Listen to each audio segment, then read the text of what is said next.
Can one live by principles without ever identifying one's principles explicitly? In a sense, yes, and in a sense, no. And you can see this in, take the principles of grammar.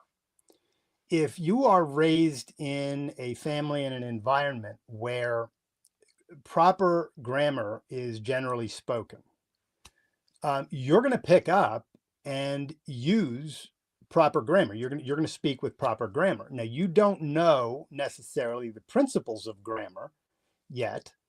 And if you learn the principles of grammar, that's going to help you to be more, articulate and speak more clearly and better and write better, obviously.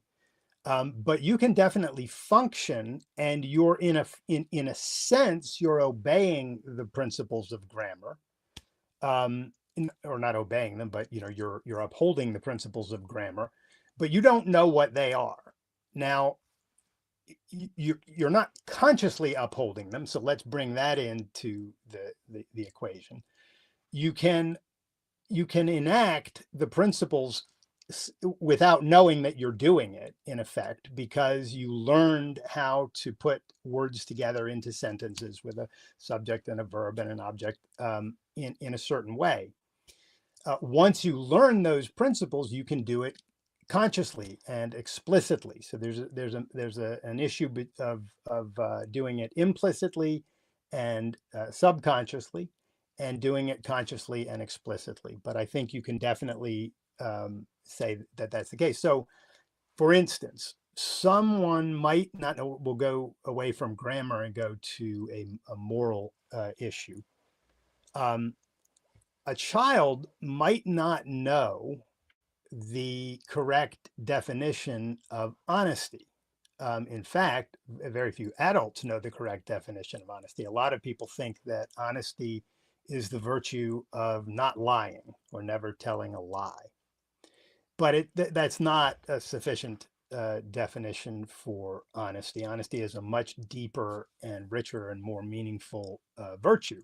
It's the virtue of refusing to pretend that facts are other than they are. Uh, Telling a lie sometimes can be, perfectly legitimate. Somebody, brown coats come looking for Anne Frank, and you tell them, no, she's not in my attic. It's a lie, and it's the right thing to do. Why? Because you're not pretending that facts are other than they are.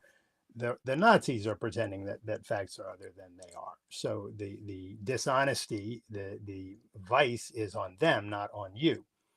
When a child learns the nature of honesty, it depends on whether he learns it sort of inductively himself by realizing, oh, if I tell my friends one thing, and it's not true, it disrupts my relationship with them.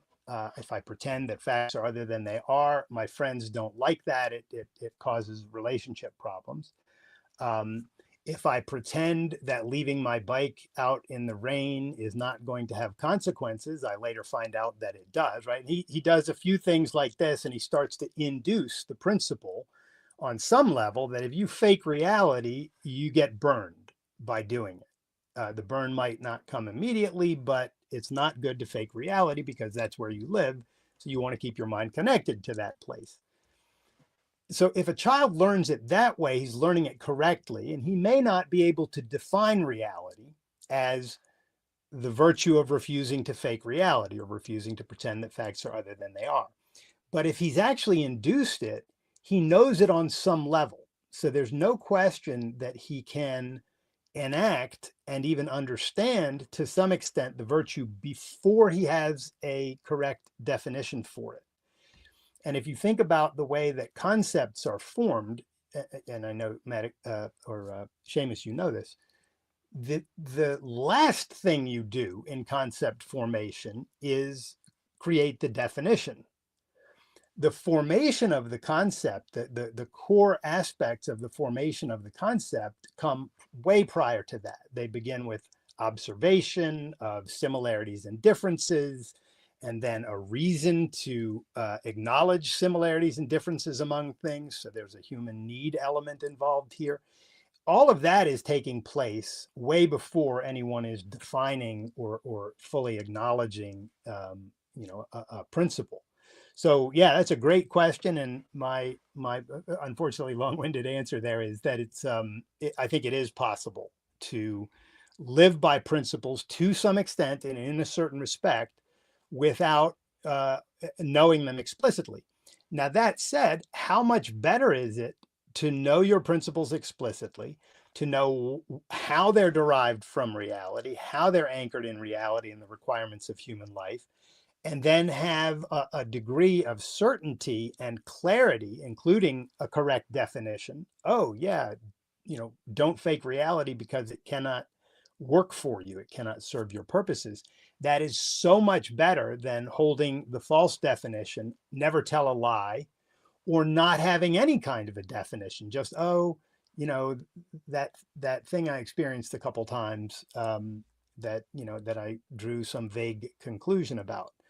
So the bottom line is the way that philosophic principles work best for us is when we do the work to induce them and actually own them, and then clearly define them, and then use them explicitly in our lives. And that is the magic sauce for living a beautiful life.